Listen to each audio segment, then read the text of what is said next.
พร้อมด้วยเกี่ยวกับลองพัดย้อนกันเมืองเปิ่นแหล่เมืองเฮานั่นเองขนอพอขาขึ้นมาด้วยขึ้นเขาเงาเมืองอิหร่านเขาหลิงงามกว่าในจึงภูมิปัญญาอันมอเฮ็ดออกหมักนิวเคลียร์ที่ในเมืองอิหร่านเขาจะในขีดังกาเสเขาซ่อตัวเมียบตัวไว้ก็ดีในเมืองอิหร่านปอดห้องวังไรเขาอองเขาไปซ่อเมียบตัวเขากว่าที่ในพอขาขึ้นมาด้วยขึ้นหลิงงามกว่าในจึงเป็นป่าไม้อันนาไว้ที่ว่าวังไรเขาอองย้อนปืนไหลเขาจะในสีอยู่ที่ภายเมืองอเมริกันเขาในซ้อมหลอกซ้อมเงินจะในสียื้อเขาไว้อยู่วังไรเขาออง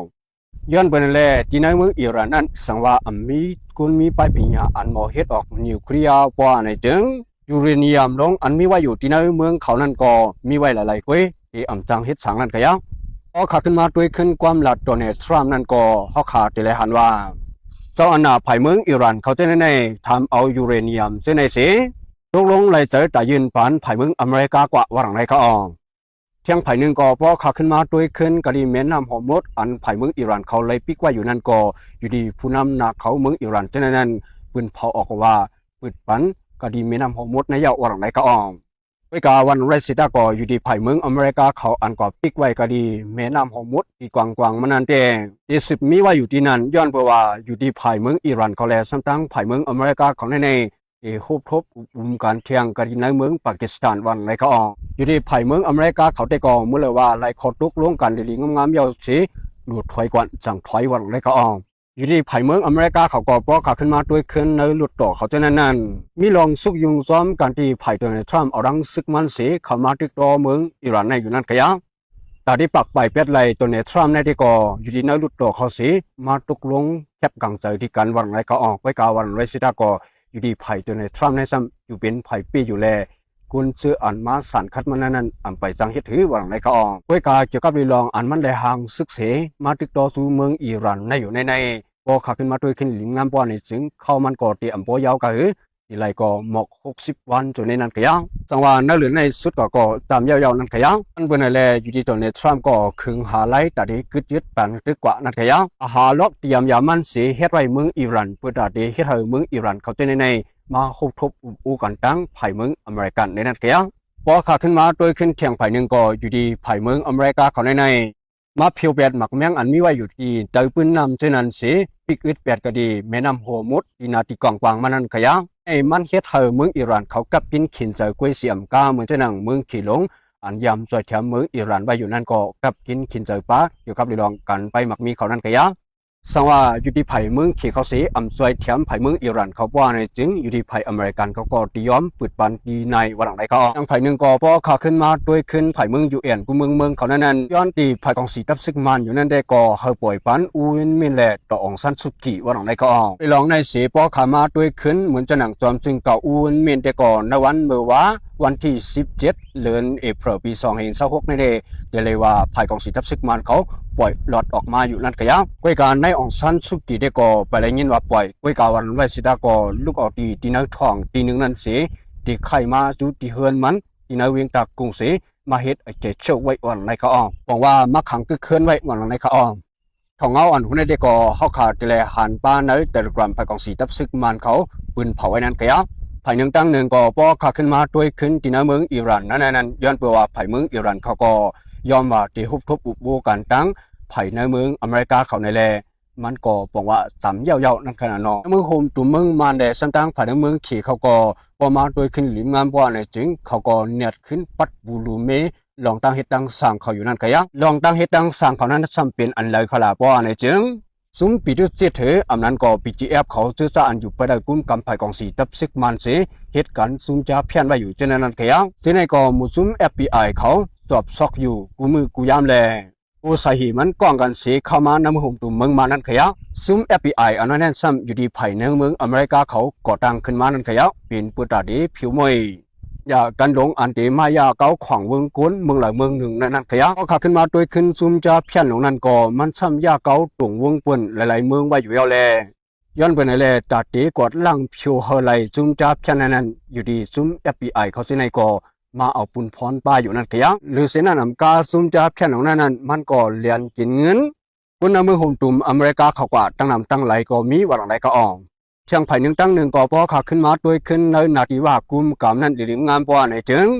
ในวันที่11ต่อเพียววันที่14ในเดือนเอพริลใน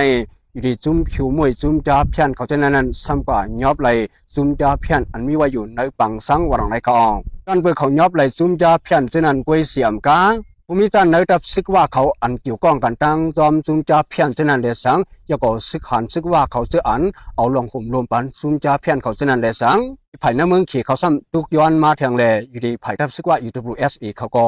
กาเลยยอบปันกุนเช่นนั้นกว่าวรังในเขาออกหรือเช่นนั้นกาเนื้อนาดีกุมกำตับซึกว่าเช่นนั้นเลยสังเนื้อนาดีกุมกำตับซึกเก่ากัง MNDAA เช่นนั้นเลยสังเนื้อนาดีมุกจุมโอลีเมืองไต้ปอดห่องเช่นนั้น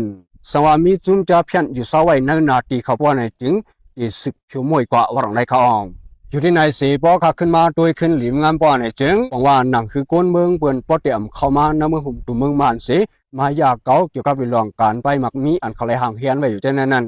เน็ตสึงเน็ตซิมเป็ดที่จะอันอ่ำลีมานั่นก็ยังเชียงเปิงหนึ่งก็พอขาขึ้นมาด้วยขึ้นในจีเมืองยังเผือกเขานั่นก็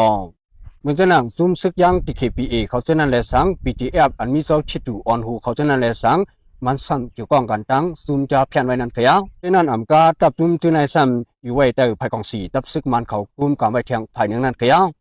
นั่นแหละอยู่ที่ตับซึกยังเขียนอยู่อันเหตุการณ์ตอนดาสื่อจัดยังเขาอยู่จะในซ้ำที่10ครับคือการมันจึงเห็นเขาได้เอาดังจอยแถมเหมือนจะนั่งจุ่ม FBI เขาจะในเสียเขามาผิวมวยเปียดจุ่มจะเพี้ยนจะในหือเนี่ยนั่นก็เป็นอันที่ปักดาไปตัวจอมอยู่เตียววานั่นก็ยังขาขึ้นมาตัวขึ้นในตับซึกยังหลงนั่นก็ตั้งแต่ก่อพอขาขึ้นมาตัวขึ้นตับซึกยังเขียนอยู่เขาในเป็นจุ่มหนึ่งอันเข้าป้ามาในจุ่ม NCA นั่นก็ยังเอาไว้สีเขาตัวเงาไล่จุ่ม NCA ลงนั่นกว่าอเมนใจเขาเย้าแต่เขาก็ผัดออกในจุ่ม NCA ลงนั่นสีติดต่อสู่ภายของสีตับซึกมันเขาขึ้นนั่นก็ยังในยามตัวเหลียวก็ตับซึกยังเขียนอยู่เขาในซ้ำกว่าเขาโฮมจอมจุ่ม SCEF เทียงนั่นก็ยังจุ่ม SCEF ลงในก่อพอขาขึ้นมาตัวขึ้นหลิมงามป้อนในจึงที่เป็นจุ่มเจ้าคือหลายๆจุ่มเสียยิบกองกลางไว้นั่นก็ยังแล้วก็เขาในมีเรื่องอ่านแผนกันเพื่อได้ติดต่อสู่ภายของสีตับซึกมันเขาเลี้ยวกวนปังกว่านั่นก็ยังจุ่มอันในอยู่ที่ภาย NUG PDF เขาก็ซ้ำเขาโฮมป้าไว้นั่นก็ยังพอขาขึ้นมาด้วยขึ้นจอมจึงเมียนออนไลน์ปล่อยปันจอมจึงเก่าอูเวนเมียนในจอมจึงเก่าอูเวนเมียนในอยู่ที่จุ่ม NUG เขาซ้ำยกมันเปลี่ยนไว้โคนาลงเขาไว้นั่นก็ยังหลายๆภายได้อ่อนกันล้ำคัดไว้ว่าอันเมียนออนไลน์คำปล่อยปันอูเวนเมียนในเป็นปืนดาดีมาเรียนล็อกกันตั้งจุ่ม NUG เขาหือในนั่นก็ยังอินเนอร์ที่ไหนเสียล็อกอย่างอูเวนเมียนนั้นซ้ำที่ขึ้น10สั่งตั้งหือในนั่นก็เขาขาประมาทด้วยจอมกันคิดตามขนองอยู่ที่อูนเมียนในเสียที่คำคิดแปดลองกันวันกันเมืองมันตั้งมุนหมดกว่า5อันนั้นก็ที่เขามาโฮมจอมNUGขึ้นหือในนั่นก็เขาขาประมาทด้วยจอมกันคิดตามขนองมินออนไลน์นั่นแต่พอขามาด้วยขึ้นในวันตัวเหลียวได้ก็บอกว่ามันนั่งหรือพลังไว้อยู่นั่นขยังอันน่ะกูเจอกูเปิงนั่นก็มามีไว้ในมือมันไว้สิหัวอูนมินขึ้นหลอดออกถ่องมาเย้าในอยู่ที่สึกเขาภายในเมืองเขียเขานั่นก็ออกเขาลงในกว่ากำเหลียวนั่นขยังเกี่ยวกับเรื่องร้องในสีหลายๆไผ่ที่ก่ออ่อนกันทัดสังไว้ว่าก้าไผ่ของสีตับซึกมันเขาไว้อยู่ที่ไผ่น้ำมือเขียเขาก็เรียบผู้จอมาไว้เจียมเลยนั่นก็ยังเป็นการลดหย่อน8ปัญหาอันกุนเมืองวันตัวเขาใครคึงมาเขาน้ำมือหุ่มตัวเมืองมันในสีที่ไว้ท่าอ่อนต่างไว้หือในนั่นก็ยังซ้อมหนังผู้ข้อความอันมีไว้ว่าลองพัดย้อนกันเมืองเปิดแหลเมืองเขาในนั้นดีสุดยอดกว่าที่แนวขาลื่นสุดย้อนสู้เฮยผู้ประหับถ่อมของเขาต้องมาดังเสียงเขาอยู่ลีกินหวานเหตุการณ์ขึ้นยาวมาสงกันกุโกนสิกรรมค่ะก็เขาขามาโดยเงาลายปางตึกต่างตะวันออกกลางเทียงอีกหนึ่งค่ะเนาะเกี่ยวข้องในรองอเมริกันได้อิหร่านอันไรกึดตึกกันมานับตั้งแต่วันที่11ค่ะเนาะปางกึดตึกกันนั้นก็เป็นปางกึดตึก14วันค่ะเนาะใน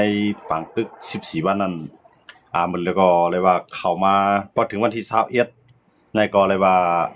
ขอบเตรียม14วันอันไรมีข้อตกลงกันค่ะเนาะก็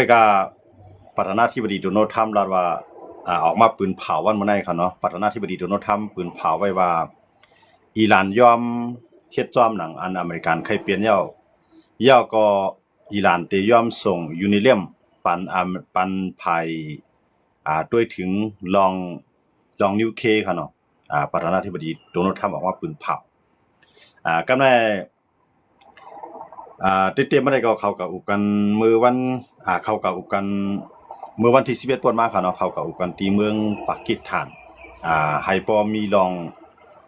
กึดตึกกันกว่าข้าวยาวนั่นค่ะเนาะก้อยกะเมื่อวันที่11ที่ผ่านมาเนี่ยก็อำเปลี่ยนการอำเปลี่ยนปัง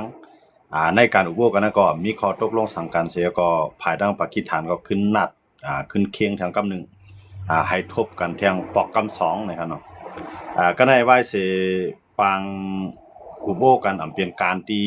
เมืองปากีสถานเนี่ยนั่นเนี่ยประธานาธิบดีโดนัลด์ทรัมป์ก็สั่งคือตึกเนาะคือตึกอเมริกันใน12ลำกว่าอยู่ไว้ที่บางราย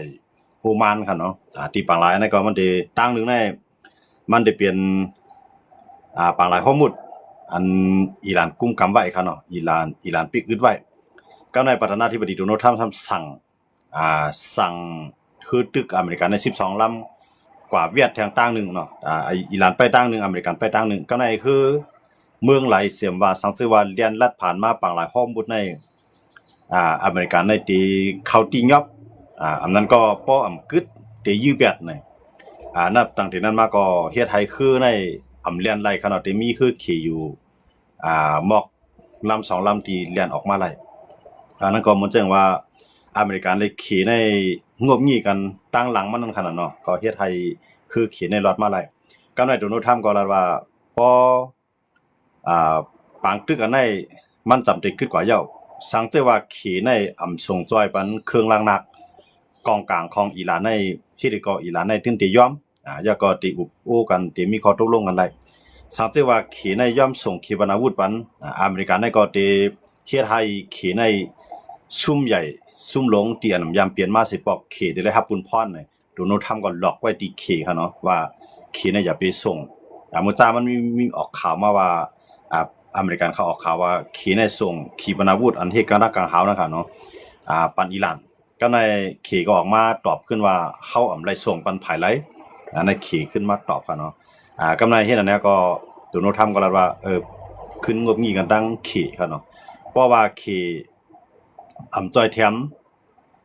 เครื่องนักปันอิหร่านอเมริกันก็ติปืดปันให้ขี่ในลัดผ่านไหลปังหลายข้อมูลอันนั้นเป็นตีโดนัลด์ทรัมป์เขาปืนเผาค่ะเนาะก็ได้ขี่ในก็มื้อหน้าห้างตียอมอยู่ค่ะเนาะมันแจ้งว่ายอมต่ออเมริกันนั่นคือเตรียมไล่เกิดเปลี่ยนแปลงตึกกันนะคะเนาะมันแจ้งว่าขี่ในอเมริกันในเพราะว่าขี่ส่งขีปนาวุธปันเครื่องนักปันอิหร่านอเมริกันได้ขึ้นขวัญขี่ใน 50% เมื่อนั้นขี่ก็ขึ้นตอบขึ้นว่าเพราะอเมริกันเอาลองตั้งการซื้อการเมืองในเสมาเกี่ยวข้องกันไปบางมีก็ขี่ก็ได้ขึ้นขวัญอเมริกันทั้งสองฝ่ายนั้นได้ลองขวัญได้ครับผิดกันมากคือเขาตั้งแต่ประธานาธิบดีโดนัลด์ทรัมป์ขึ้นมาว่าอเมริกันในขึ้นขวัญขี่ก็ในขี่ก็ได้ขึ้นขวัญอเมริกันมันได้เถียงกันมาหลายปอกหลายกำก็ว่าลองได้ก็ไปมีคอตกลงขึ้นกันหลายลองอันเคียงกันโดยลองขวัญค่ะเนาะขวัญการกล้าร่างขายนะครับเนาะก็การมาเลยในอเมริกันก็งบงี้ต่อเคก็งบงี้ต่ออเมริกันก็ในประธานาธิบดีโดนัลด์ทรัมป์ก็รัดว่าในค่ายามันจำในที่กว่าหลีเมืองเคเนี่ยเมืองต่างในมันก็มีรัดวันมันออกมาแจ้งแรงว่าดีกว่าวันนั้นวันไหนขนาดก็ไว้หลังมาเนี่ยโดนัลด์ทรัมป์รัดว่าไปจังกว่าเมืองเคย้อนเปิดตึกมีปังตึกตัวอิหร่านที่เรือนค่ายามกว่าแท่งนะครับเนาะก็ในอิหร่านนี่ก็ใส่แฮงซึกเสเลปิกอึดปังหลายข้อมูลก็ในโดนัลด์ทรัมป์เขาซ้ำอเมริกันเขาซ้ำปีกไว้ตั้งปังหลายโอมานเนาะปังหลายข้อมูลได้ปังหลายโอมานเนี่ยข้อมูลเนี่ยมันเป็นนำอันจัดจุงลุงภาคกูเมืองเรียนได้ก็ในตีปังหลายโอมานเนี่ยก็มันก็เรียนได้ก็มันจำกันนะครับเนาะก็ในภายนึงในอเมริกันในส่งคือตึกใน12ลำเขาเนาะอยู่ไว้ที่ปังหลายโอมานทางภายนึงในอิหร่านซ้ำอยู่ไว้ที่ปังหลายห้อมอยู่ไว้หิมปังหลายข้อมูลเพราะว่าเผอคือลำได้เรียนมาก็ได้เลยย้อนขวางในก็ในอเมริกันก็แล้วว่าคืออิหร่านกูลำสังชื่อว่าเรียนมาแล้วข้างอเมริกันตีใส่บอกว่าทั้งสองฝ่ายในเขียงปิกนั่นค่ะเนาะอันเป็นอิหร่านในปิกข้อมูลก็ในอเมริกันในปิกปังหลายโอมานที่มันเป็นปังหลายข้อมูลมันจำกันนั่นค่ะเนาะเมือง2เมืองนั้นมันจับกันแข่งกันปังหลายนั่นค่ะเนาะปังหลายเขาทั้ง2อันนี้เขามาจับกันเพิ่นนั่นก็เฮ็ดให้หลายๆเมืองในเรียนคืออะไรเขาเนาะพวกเรียนคืออะไรก็ในขี่ซ้ำกับตุ้มตื้อภายหลังในเด็ดตุ้มตื้อดอกขี่ในนำเลยเปิ้นหมดค่ะเนาะอันที่ปังหลายโอมานเลยปังหลายข้อมูลนี่ค่ะเนาะเพราะว่าต่อให้ข้อมูลในปืดซิต้าก็ยันเปิ้นอเมริกันลาดว่าพอคือลำไหลเรียนมาเลยแล้วขว้างอเมริกันได้ดีใส่ก็ในเพราะว่าเข็มทอมเสขี่เข้ามาก็ ป้อมไรงบงี้กันตั้งอเมริกันเลยเข็มงบงี้กันไลก็ได้จังยี่กันกำดึมาก็จังเฮ็ดเปลี่ยนปางตึกวงการขี่เลยอเมริกันย่ำมื้อนั้นเลยขี่ก็ไปแค่เปลี่ยนอเมริกันก็ไปแค่มันเปลี่ยนในแต่ว่าทั้งสองฝ่ายในลักงบงี้กันตั้งหลังแล้วก็ปล่อยคือขี่ในเรียนก็ว่ามีข้อตกลงนั่นคั่นเนาะ10กว่าตั้งนานในขี่ที่ไล่จี้จำตกย้อนให้อิหร่านในปืดปังหลายข้อมูลเนี่ยหวังยี่ก็กับ10พงกว่าที่อาปัดอัลลาชีเขาเนาะสองก็ได้เป็นพ้องต่างนอกเมืองหวังยี่เนี่ยเป็นพ้องต่างนอกเมืองของเขตอาปัดอัลลาชีนะครับเป็นพ้องต่างนอกเมืองของอิหร่านก็ในหวังยี่ในก็ทูพงกว่าที่อาปัดอัลลาชีเขาเนาะว่าให้อิหร่านปืดปังหลายข้อมูลในไว้ย้อนเบอร์มันได้ตรงตื้อใน80%ใน80%ในเขาอยู่เนาะอันที่ไล่ตั้งโคขวางอันที่เลียนออกตั้งปองตาวันออกกลางเสเลเลียนเข้าสู่เมืองเขเนี่ยมันลัดผ่านปังหลายข้อมูลยันเลยเขเนี่ยตุ้มตื้อต่อลองต่อต่างการค้าขายเนาะมันจะหนังน้ำมันว่าสังว่าจะแนะนำมันจะว่าปุ๋ยว่าสังว่าจะแนะนำเนาะเหนียวจานนะเนาะอันนั้นก็เฮ็ดให้เขเนี่ยก็เตพอได้จอยอิหร่านที่ก็อเมริกันสามารถปิกไว้ทางตั้งนึงในต่อให้เขจอยอิหร่านก็เขเนี่ยมันจะแห้งซึกจ่อยก็ในอเมริกันนี่ก็มันจำเป็นมหาอำนาจหมายหนึ่งของกัมพูชาตีถอยก่อมจังพอถอยเลยอำไลสังขึ้นนะพอถอยเสเลยอำไลสังเซมิโอก็อเมริกันโดนัลด์ทรัมป์ในก็ได้ยุ่มไรมันจะหนังสภาเมื่ออเมริกันนี่ก็ยังห่างแห่นแต่ได้ถอดถอนเนาะแต่ได้ถอนแบบโดนัลด์ทรัมป์ออกจันประธานาธิบดีนั่นขนาดเนาะแต่ว่าโดนัลด์ทรัมป์ในอื่นอำไลค่ายมันออกก็เลยเอาล็อกไลอันเด10อย่างกว่าตั้งนานเสเลยต่อสู้กว่าก็ในเพราะว่าขี่หันว่าโดนัลด์ทรัมป์เขาก็จังถอยก็ในขี่ก็จังแห่งซึกจ่อยอิหร่านเจอมากก็ยาวทั้งสองฝ่ายในมันจังคือกึดกันไล่ย้อนนั้นเลยนะว่าให้อิหร่านได้ปืดปังหลายข้อมูลเพราะว่าอิหร่านปืดปังหลายข้อมูลก็อเมริกันก็ได้พื้นปืดปันดีปังหลายโอมานคั่นเนาะดีแน่ๆนะว่าเพราะฉะนั้นมันมีข้อตกลงมากับในอิหร่านนี่ก็ยอมลงมาคั่นเนาะย่อลงมาตั้งการเมืองเขาคั่นเนาะตั้งการศึกได้ก็เตรียมไปก็ขย่อมนั่นก็ตั้งการเมืองภายการเมืองเขาได้ขย่อมก็ในเพราะว่าย่อมในมื้อนี้มันเกี่ยวข้องเรื่องจัดจึงลุงผ้าซ้ํคั่นเนาะจัดจึงลุงผ้าเขาในเหมือนเส้นหนังเมืองป่าเลี้ยนคั่นเนาะป่าเลี้ยนนั่นก็ตกย้อนว่าให้จัดจึงลุงผ้าเนี่ยเอายังซึกเข้ามามาปึดเส้นต่างปังหลายเฮาหมดให้เอาห่มรวมปังหลายเฮาหมดอย่าไปให้ภัยภายใดภายหนึงเฮ็ดให้ต่อคือซื่อที่แล่นมาเนี่ยอันเป็นป่าเลี้ยนนะครับก็ย้อนดังจอยแถมที่จัดจึงลุงผ้าเนาะเต้งเขาก็เป็นลูกจุ่มจัดจึงลุงผ้าเมืองนึงคั่นเนาะก็ใน UN เขาเนี่ยก็ออกมาอยู่ในสีเขาเนาะก็ออกมาขึ้นปังกลุ่มกันก็ในนั้นก็มีเขตรัสเซียในปากแปดนั่นคั่นเนาะอันนั้นได้เพราะใจแห่งศึกมันสิยาวไล่มันสิเฮ็ดให้ปางตึกในขวากในวงกว้างกว่าย้อนนั้นแหละอย่าไปหิบใจแห่งศึกใจการอุบเป็นใหญ่ก่อนอันนั้นก็เป็นเขตรัสเซียเขาซ้ำปากแปดนั่นคั่นเนาะก็ในเบิ่จังนั้นใน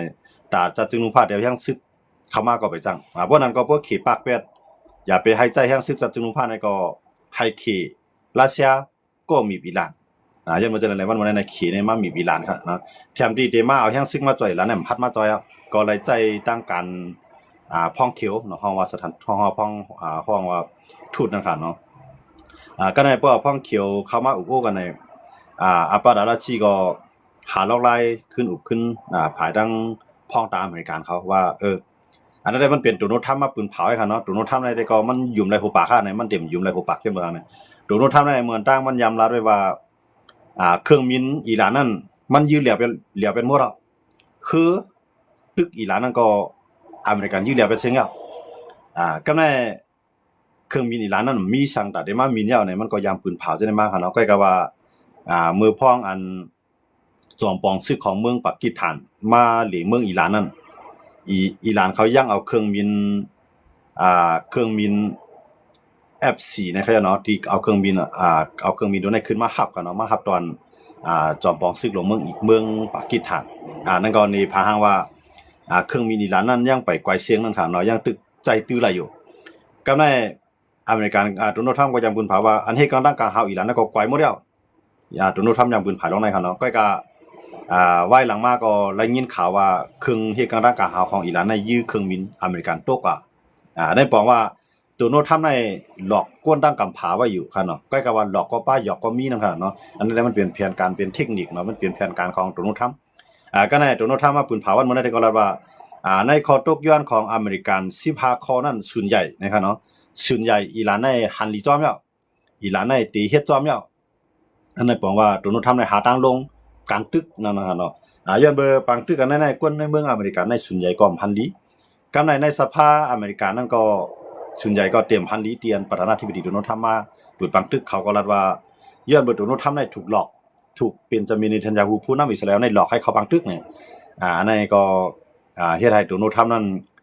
จังเอาความตอบแต่ได้ก็ตอบเป็นก้นเมืองของมันนะครับเนาะเหมือนจังก้นเมืองอเมริกานะครับเนาะ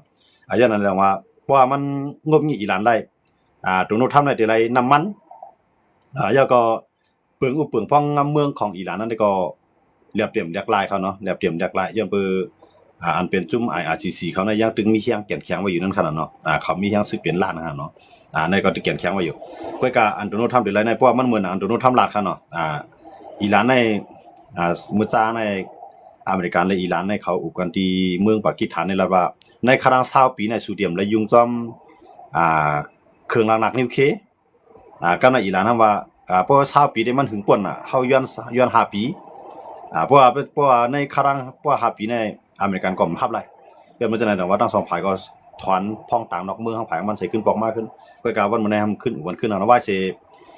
อิหร่านก็กุมกำข้อมูลก็ไปปิดกำในอเมริกันมากกล้องกุมกำปังหลายโอมานนะทั้งสองฝ่ายในปังหลายโอมานได้ก็ติเป็นของเมืองโอมานนะครับเนาะก็กะมันทำจับกันดังปังหลายข้อมูลให้ไหนครับเนาะแต่ฝ่ายนึงได้ที่ข้อมูลอันว่าเนี่ยมันก่อมใจของอิหร่านนะก็กะมันทำเป็นเสียนตังต่อต่างคือต่อต่างน้ำมันนะครับเนาะต่อต่างคู่ของกล้าขายทั้งหลายนะครับเนาะที่แน่ๆมันเป็นของจัดจึงลุงผ้าเฮาว่าของสากลนะเนาะลุงผ้ากูเมืองมีศูนย์เรียนที่ปังหลายข้อมูลก็ก็ว่ามันซ้ำอยู่ภายเมืองของอิหร่านและอิหร่านก็รัฐว่ามันเป็นของเขาเต็มมันในกระบวนมาได้ก็ร้องในอิหร่านก็รัฐว่าเป็นของเขาครับเนาะมันเป็นของจัดจึงลุงผ้ากูเมืองมีศูนย์กว่าไร่เหมือนจะหนังปังหลายจ้านเขก็อ้างว่าเป็นของเขก็จัดจึงลุงผ้าเขาทำยอมรับหลายๆเมืองก็ยอมรับเขก็จังว่าเก็บกินขอนดินในครับเนาะในก็ปังหลายข้อมูลในก็ตัวหนังนั้นก็ในปังหลายโอมานก็เหมือนกันปังหลายโอมานในมื้อจ้าในปังหลายโอมานในจื้อไงก็เนาะปังหลายโอมานในมันจับภายทั้งเมืองโอมานนั่นคั่นเนาะก็ในอิหร่านได้รัฐว่าตั้งปังหลายข้อมูลในภายนึงในให้อิหร่านเก็บกินขอนมันแท่งปังละแท่งภายนึงก็ให้โอมานในเก็บกินขอนมันก็ว่าเมืองโอมานในรัฐว่าเฮาเก็บกินย้อนเปิ้นเตียนในมันเป็นปลันตะกูเมืองกว่าหลายรอดแล้วเฮาได้เก็บขอนย้อนเบิ่นนั่นไรตั้งหันไรตั้งยอมรับที่โอมานยาก็เหมือนเช่นสิงคโปร์เขาว่าสังว่าหลายๆเมืองจังได๋ก็ยอมรับคั่นเนาะก็ในผมยอมรับในอิหร่านในมันอ้างไว้หลายๆเหมือนเช่นว่าเป็นเขาว่าเป็นคนหายก็นึงแหละป้อสู่ผ่านนาทีก็เลยจ่ายก็ได้ยี่สัวมันใครก่อนแนวตั้งเป็นคนหายไปทางนั้นเนาะแต่ว่ามันแน่มีภายฮันลีเตียนอิหร่านเฮ็ดเนาะพวกมีภายฮันลีในกำในเหมือนจะนั่งเขียนตุ้มตื้อต่อลองลัดผ่านปางหลายแนะนำเลยเพิ่นเขียจองไกมามีบคออิหร่านให้อิหร่านได้ปิดปากหลายข้อมูลครับเนาะว่าโอ้ยเรียนว่านั้นในว่าโอ้ยเรียนว่านั้นเพราะว่ามันมาตุ้มตื้อต่อตัวเก่าในการว่าโอ้ยลีนั่นก็มันก็ได้ไล่เสร็จกาเสร็จโหมันนะครับเนาะจะว่าโอ้ยลีสิได้แต่ละย่อมมันกุมเยอะนะครับเนาะเหมือนตั้งในเขียนในแกดเคเฮกังปันอิหร่านเปิ้นว่าตั้งเปิ้นว่าสังตั้งอิหร่านเปิ้นปิกป้ายมามีอิหร่านในเขเขารัสเซียเขาได้จอยเต็มตีครับเนาะก็การลองปังหลายข้อมูลในซ้ำมันมาตุ้มตื้อต่อเขย้อนเบิ่งในสังเจว่าอิหร่านปีก็ได้มันก็เต็มตุ้มตื้อต่อเขก็สังว่าอเมริกันน่ะมาปีกแทงนะครับเนาะก็ในอเมริกันมาปีกแทงตั้งนึงก็ในอเมริกันว่าเพราะว่าเขมาไผเสมว่าเนาะก็ว่ามาในอเมริกันมีศูนย์ได้เข้าจัดซิก็ในที่ไรห้องกึดป่วมกึดก็ที่ได้ยื้อเนี่ยตัวโน้ตท่านในปานอาขว้างไว้จังไหนครับเนาะก็ในคือขี่นั่นก็เรียนแล้วครับเนาะเรียนหลายมื้อหลายวันป่นมามื้อที่จะตัวโน้ตทำเข้ากับปีกได้ก็ขี่ตึกเรียนแล้วพองย้อนเบอร์เขามีคอนโทรลที่อิหร่านครับเนาะมันเจ๋งว่ากล้าขายต่อกันในอิหร่านได้ไรผมรวมบันในกำในขี่ได้ทั้งอเมริกันในก็งมงีกันตั้งหลังมันครับเนาะว่าอเมริกันก็ปล่อยให้ขี่ในเรียนกว่าที่อเมริกันปล่อยให้ขี่ในเรียนก็ย้อนเบอร์อเมริกันในใครเป็นบางตึกตัวขี่ก็ไปใครเป็นบางตึกตัวอเมริกันมันเป็นกูภายมันตึกแม่นพ้องสร้างข้าวยามเป็นข้าวยามสร้างเห็นแห้งตั้ง2จึงเมืองนะครับเนาะมหาอำนาจ2เมืองนะครับนะก็ในมันจะหนังรัสเซียก็คำปักตึกไว้อยู่ตั้งยูเครนนี่จังแห้งซึ่งมาจ่อยกูภายในมหาอำนาจใน3เมืองนะครับว่าเนาะอเมริกันเนี่ยขี่รัสเซียเนี่ย3เมืองในไปพร้อมได้เป็นบางตึกต่อกันเมืองใดเมืองนึงก็ในมันจะหนังยุโรปเขายุโรปเขาเนี่ยก็เลยว่าเป็นมหาอำนาจ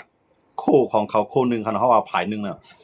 ก็ในมันจะนั่งยุโรปเขาเนี่ยก็ไปพร้อมได้เป็นบางตึกต่ออิหร่านจังว่ายุโรปเขาก็ย่อมว่าแห้งซื้อเข้ามาจอยอเมริกัน เตี้ยๆในอเมริกันในห้องเขามาค่ะนะห้องให้ยุโรปเขานาโต้เขาในเขามาจ่อยกับในนาโต้เขาซ้ำว่าอันอเมริกันในมันเป็นอันอเมริกันมาในมันเป็นกายื้อเปิ้นต่างๆใจเปิ้นมายื้อเขาในปักเปิงข้อหมายหาของนาโต้เขานั้นซ้ำมีไว้ว่าพอเมืองไหลเมืองหนึ่งเตรียมใจลุกตุ้มนาโต้นั้นมายื้อใส่เขามีส่วนตีจ่อยกันกูเมืองเสเลยต่อสู้แกดเคให้กังเนี่ยเขาได้มีไว้ขอในกับในอเมริกันให้มันก็ยื้อแบบอิหร่านต่างๆให้แล้วจะว่าอิหร่านมายื้อใส่อเมริกันค่ะนะอิหร่านในก็อเมริกันในก็ยื้อใส่อิหร่านในจังว่านาโต้ก็มาเราแฮงซึกเขาจ่อยดีไหนย้อนเบิ่งหาในเพราะว่ายุโรปเขาแฮงซึกเขามาจ่อยดีในพอรัสเซียมจ่อยรัสเซียและอิหร่านก็เตรียมมีลองไว้วางใจกันเฮ็ดก็ตีเฮ็ดให้อิหร่านนั้นเป็นไผซุ่มเพราะอิหร่านนั้นเป็นไผซุ่มในเมืองอิหร่านนั้นก็ติเลยเรียกลายผู้นำบ้านเมืองเสเลยติเลยเกื้องกว่าจุดตะวันตกและอเมริกันเขารัสเซียมันได้ซุ่มกว่าดีไหนขี่ก็ได้ซุ่มกว่าดีไหนย้อนนั่นแหละรัสเซียก็เพราะว่ายุโรปเข้าในรัสเซียก็กะไรเข้าย้อนมาในยุโรปก็ย่อมเข้าเพราะยุโรปเข้าในรัสเซียก็มีรองตั้งสังแต่เดี๋ยวยังซึ่งในเข้ามาก็ในมันจะหนังขี่เพราะว่าซึ่งยุโรปเขาเข้าในขี่ก็จะยังซึ่งเข้าใจเพราะว่าอิหร่านร่วมกว่าในปักเปิงการอุปเปิงพ่องงำเมืองของอิหร่านนั้นมันดีเรียกลายแล้วก็ผู้นำอิหร่านนั้นก็ดีเรียกลายเพราะฉะนั้นในมันได้ตุ้งตื้อดอกเขจังว่ายุโรปเข้าเขก็เจ้ารองตั้งสังได้เข้าเพราะว่าเขเข้าในเขใน1ติเลยตึกป้าอิสราเอลติเลยตึกป้าอิหร่านติเลยตึกป้าอเมริกันยาก็ได้เลยตึกป้านาโต้โฮมดังยุโรปเขในได้ยากจังได๋จังว่าเขก็ฮู้ว่าพอยังซึกเขาในเฮก็เต็มยาวในเขายังปอดริมดีในปังตึกในลามถึงปักกิ่งเมืองหลวงของเขยันบ่จังได๋ในเขก็อำเข้าพวกเข็มเข้าแล้วแค่อำเข้าในกับในอิหร่านนะครับยึดปังหลายข้อมูลหลายเซตาก็มีความหมายยันบ่อเมริกันได้มายึดปังหลายโอมานเนาะเพราะว่าอเมริกันมายึดปังหลายโอมานนั่นแหละคือลำไหลเรียนมากกับไรครับยันบ่ปังหลายโอมานในปังหลายข้อมูลมันจับกันเนาะครับมันอยู่ปังหลายโอมานในเป็นของเป็นเมืองเป็นส่วนหนึ่งของเมืองโอมานนะครับเนาะกับในปังหลายข้อมูลก็เป็นส่วนหนึ่งของเต้ๆมันได้มันเป็นของจัดจึงลุงภาพเป็นของสากลนะครับเนาะกูเมืองมันมีส่วนเรียนก็กะมันอยู่จับอยู่ภายเมืองโอมานก็กะโอมานก็รัฐว่าเป็นของมันนั่นก็เนาะก็มันจับอยู่ภายนั้นก็ในมื้อจังนั้นอิหร่านก็รัฐว่ามวนต้าในอิหร่านก็รัฐว่าเป็นของมันเขาเนาะปังหลายข้อมูลเนี่ยก็กะว่ามื้อจังนั้นปักเปิงทะเลมันได้ปักเปิงปังหลายเนี่ยมันได้มีทางเขาเนาะมื้อจังนั้นลูกอตีเมืองลูกอตีในเมืองเนื้อแผ่นดินของอิหร่านใช่เลยได้เข้ากับทางเขาว่าซองปากไม้ทะเลเนี่ยลูกอตีปางลายของถ้าเป็นเพราะมันเป็นน้ำของอิหร่านเต้ๆมันถึงที่ไรเนี่ยอันนั้นได้มันติมีห่างแผ่นดินมันไว้กำไรเพราะว่ามันป่วนกว่านั้นแล้วก็กว่าทางซองปากไม้ทะเลเนี่ยซองปากลักนะฮะเนาะเพราะว่าซองปากลักเนี่ยมันตึกเป็นอ่างกรรมสิทธิ์อันนั้นได้ตึกมีศูนย์เนาะกว่ากับมันป่วนหรือซองปากมันก็แท้งแล้วอันนั้นได้เลยเป็นของสากลของว่าของลุงพระเนาะลุงพระกูมือมีศูนย์เรียนคือไรมีศูนย์เรียนคืออะไรในปังหลายในนั่นค่ะเนาะจังว่าก้อยกาวันมื้อนี้ทำอิหร่านเอายังซึกมากุมที่ไหนอิหร่านเอายังซึกมากุมในสังเกตว่ามันใจอเมริกันเขาอิสราเอลเขาก็ยื้อแสนตั้งในอิหร่านในพี่เต็มๆว่าพิษปักเปิงวงกลางจึงเมืองเนี่ยมันได้พิษปักเปิงตรงนั้นก้อยกามื้อนี้นะครับมันมีอันเดียวก็ตาได้ต่อรองต่ออิสราเอลและอิหร่านอเมริกันไรนั้นอิหร่านก็มีทางเลือกเพราะว่ายึดอะไรที่ไหนเนี่ยมันได้ตุ้งเตื้อดอกลุงฟ้าก็ได้เลยมามีอเมริกันและอิสราเอลเขาให้ขึ้นปังตึกเพราะว่าลุงฟ้าเขามาบีบที่ไหนในอิหร่านก็ได้เลยเฮ็ดจอมทั้งย้อนนั่นเลยลองว่าปางลายข้อมูลนั้นอิหร่านในกุมกำยังอ่านได้ย้อนเก็บกินขวัญก็มีเมืองหลายหันจอมค่ะเนาะขี่เขาก็หันดีจอมที่ไหน